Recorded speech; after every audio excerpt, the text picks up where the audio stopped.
Hello, and welcome to another exciting and enthralling read of erotica on YouTube. This one is called Pornucopia, and it comes from someone I met recently online. I haven't really delved into it too much. Actually, I haven't really read anything in any way, but I know that the first part that I'm going into is called Smegma, so we're in for a real thrill, everyone. Uh, I have a bowl of cereal with me that I will be eating throughout this read. Hopefully. It's a little bit of a challenge to myself to see if I can eat. So, I'm going to take my first bite now. Let's see. Mm, okay. Alright. Let's do this. Part 1. Smegma. Chapter 1. The early afternoon sun beat down, warming his bathing trunks, heating his crotch. The restless tide retreated slowly, as though the ocean water were evaporating, and the shock of the breaking waves was muted crush, splash, like the breaking of a vigorous orgasm against a taut diaphragm. Prior Gross reclined on the burning sand, squirming until it shaped to his feet, palms and buttocks. He kept his knees elevated in an awkward effort to conceal the unprovoked erection that had been trapped at half-mast beneath the unyielding cloth.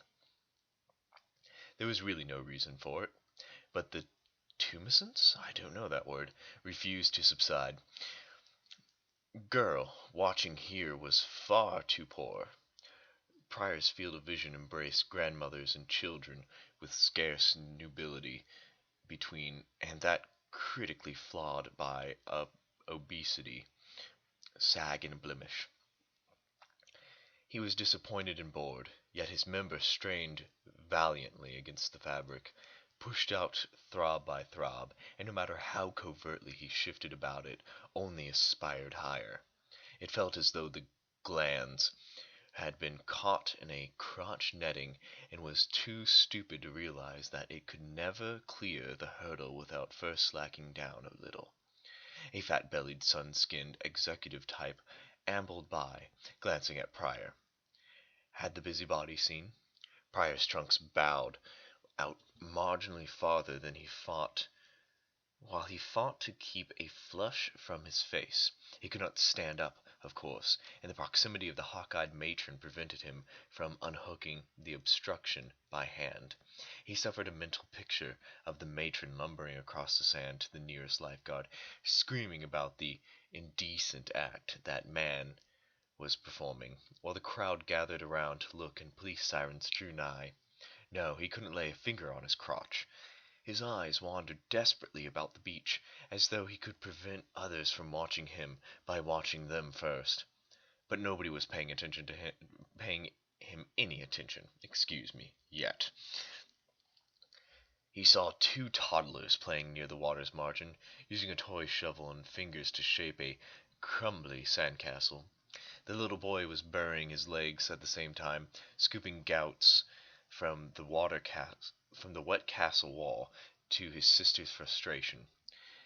Full blown, the solution came to Pryor. He could bury his legs in sand, right up past the crotch. It might seem to be a childish game, but it was not entirely out of place for any age.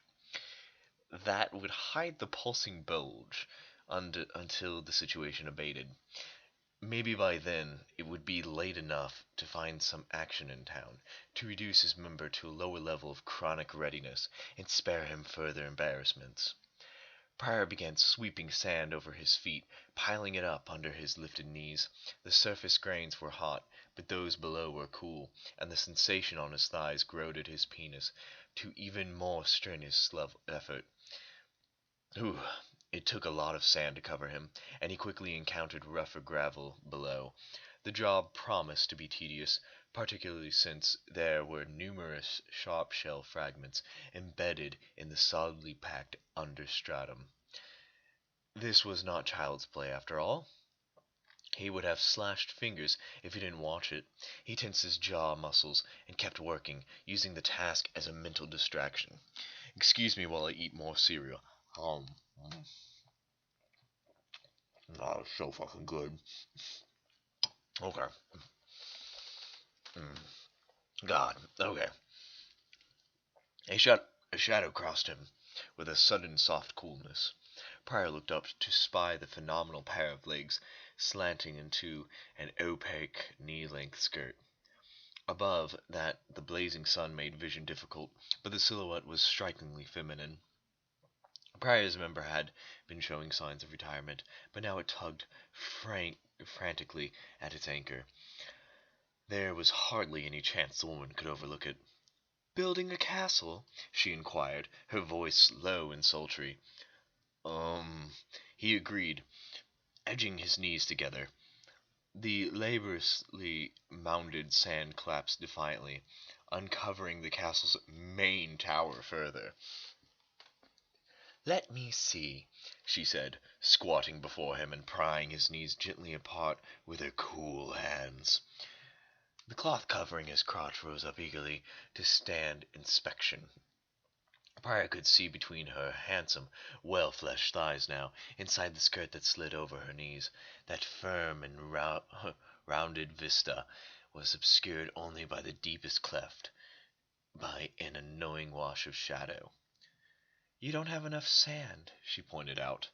He still couldn't make out her face because of the sun, but his eyes had adjusted enough to penetrate the shadow beneath her skirt.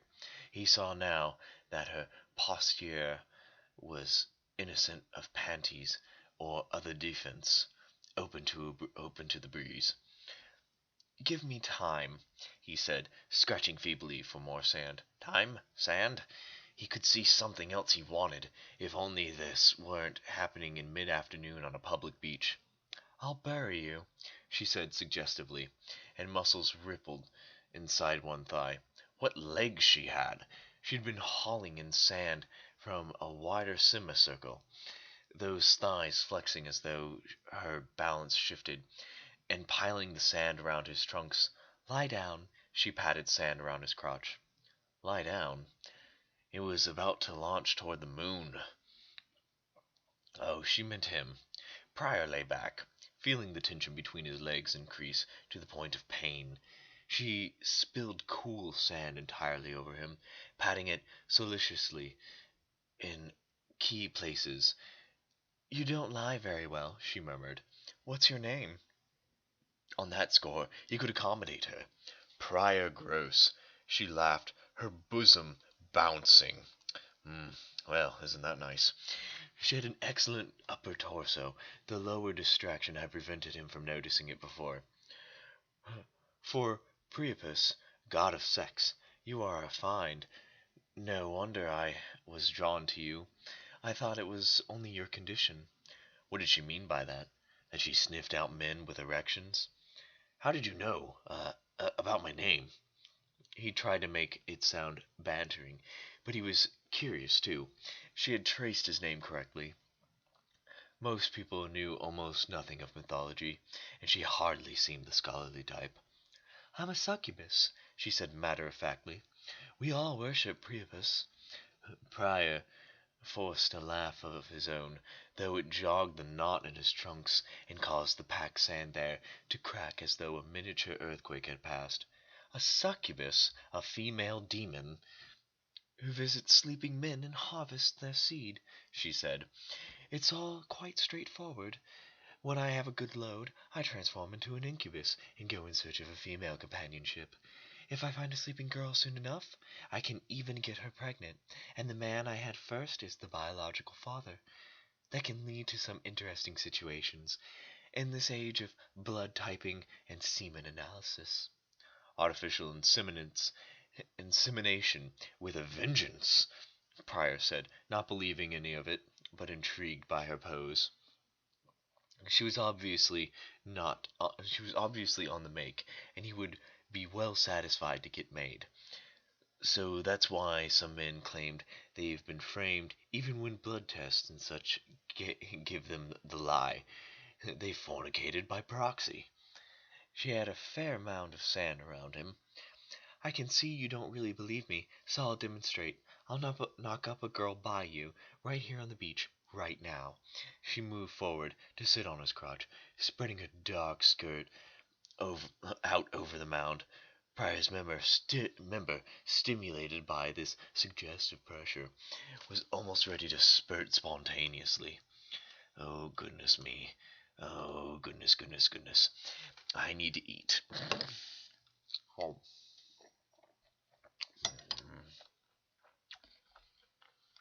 Yes, you do that, he said. What a line. And by a woman yet. And she was structured like a centerfold. She could have her will of any man she wanted just by showing him what she had shown Pryor, which was suspicious. Pryor was no bronze beach bum. He generally had to pay for what he wanted, and a dish like this was way out of his price range. You have to be asleep, she said, touching his eyelids. That's the law. What law? He had half expected her to demand $150 in advance. The demonic law. Succubi only visit sleeping men. That's our nature. Why are you here then? He demanded. Her fidgeting was really working him up. She certainly knew that part of her trade. Did she want his eyes closed so he couldn't see her take his wallet? No chance. His wallet was locked safely in the car. She didn't answer right away. She put a hand inside her own waistband and worked it down under her skirt until her fingers touched him. She began to scrape the sand from between her legs. A neat maneuver, and somehow everything looked ordinary from outside. No one could see what her hidden hand was doing. Things get dull in daylight. Now her hand was finished, and he felt her touch on his tight trunks, stroking the zipper fly. He had thought he was at the peak of excitation, but this elevated it another level. So you thought you'd drum up a little after-hours business, he said. But I'm not asleep. Why was he arguing? If she deserted him now, he might never abate his erection. Priapism, it was called, the perpetual rigidity. He understood that could get very uncomfortable. That's what I said. But if you'll get close, your eyes and breathe evenly, it'll be the same. No one will know. What the hell, he thought. They hadn't made no agreement. She would have tough luck collecting her money after the performance. He closed his eyes. That's good. Her hidden words worked down the zipper, opening his fly with expertise, sliding the webbing across. His penis sprang out, hurting again as the kink was finally released, but wasting no time about swelling it to its full proportion. Pryor cracked open an eye, apprehensively, but it was concealed beneath her skirt, which now seemed voluminous. Quite a piece of apparel that could not stretch past her knees at one time, and covered everything at another time. But of course a succubus was magic, and her skirt would be magic too. It looked as though he remained buried in sand, with the girl innocently straddling the ridge, a game people played. Some game. Closed, she reminded him gently. Her fingers massaging his member, squeezing it for the final bit of growth. Never can tell when the supervisor's watching. Some supervisor. Was it an invisible satyr, calibrating indexes of performance on an abacus? There we go, abacus. But Pryor obliged. Actually, there was nothing to see. Even her full breasts were chaste from this angle. There was something to feel, though. Deprived of sight, his awareness magnified the inputs of touch. Her muscular thighs shifted, her cushiony buttocks adjusted. The warm, damp flesh contacted his angled shaft. The living cleft he had glimpsed as she squatted was coming to embrace his own flesh. Man, I need another drink. Or another eat. Come here. Oh, yeah. Okay. Oh, goodness. Oh, gracious. Okay. But the angle was wrong. Those slick vagina lips were squeezing the sideways length rather than absorbing the business end. He was on the verge of squirting into space, or at least into her skirt, and he couldn't use his hand to correct the contact. But her fingers were there, lifting his pulsing rod, cupping the glands. The angle changed. The head brushed up against the lubricated channel and nudged delightedly into the haunt cavity. "When are you going to have your erection?" she inquired, piqued. "Don't you like woman?" The organ sank into the hole, or more correctly rose into it. Pryor felt the lubricated closure pass the knob and encompass the shaft. Her flesh tightened around his own, rhythmically. "That's it," he gasped. "But that's hardly 4 inches. I like at least 6, and can take 8. 9 is an emergency." 3.97 inches, he whispered. "Erect." "You mean all those emancipations I picked up, all that worry about your hard-on showing, like a tower standing out for miles around, 4 inches?" "I have an ambitious imagination," he admitted. "Ambitious? That's fraud," she said crossly. "Here I thought I'd get my bore properly reamed." She manipulated her buttocks to bring him in further. "I assumed that anyone named after Priapus." "That wasn't my old man's wishful thinking. He had been through this before. But my dong ended up just like this, potent but small." She sighed, clenching him internally. "Well, too late to cry over spilt milk. Not that I ever do spill any. Let's have it." As she spoke, the muscles of her vulva contracted from singular authority, milking him compellingly. His orgasm ripped through his body like a fire through dry timbers. He climaxed at once, his hips thrusting up convulsively as his juice let fly. If he had done that in air, he could have knocked a seagull out of the sky. The fire burned out as quickly as it had spread, leaving him breathlessly limp and warm. "Well, at least you had a fair quantity," she observed as he shuddered to a halt. "Good things sometimes do come in small packages." Her vagina clasped him tightly, squeezing out the dregs and holding them as his spent penis slowly shrank. "Good to the last drop. But you really should wash your miniature more often." "It itches when I wash it," he protested, embarrassed. Then, "How can you tell?" "Sex is my business, you know. I can taste and measure everything that enters that vestibule. Your seed is potent enough, but your tool is, let's see, small and uncircumcised. And frankly, it's pretty cheesy, too. Smegma is a natural secretion." He said, but he had chagrined. "Okay. Let's see. Chagrined. Yeah, it did collect when he wasn't careful, but he hadn't been careful for the past few days. Maybe that was the cause of his erection. Had he known what would happen on the beach, his diminished penis finally slipped out of the vagina, which sealed up after the exodus as tightly as any anus after evacuation. She had been fooling about she had not been fooling about salvaging his seed. Yes. Well, I believe that was a delight, and I hope everyone is excited for Chapter 2 as much as I am. I will continue eating my cereal, and hopefully we can figure out what this succubus or incubus or whatever the hell it is doing with this man's seed. Tune in next time, and good day.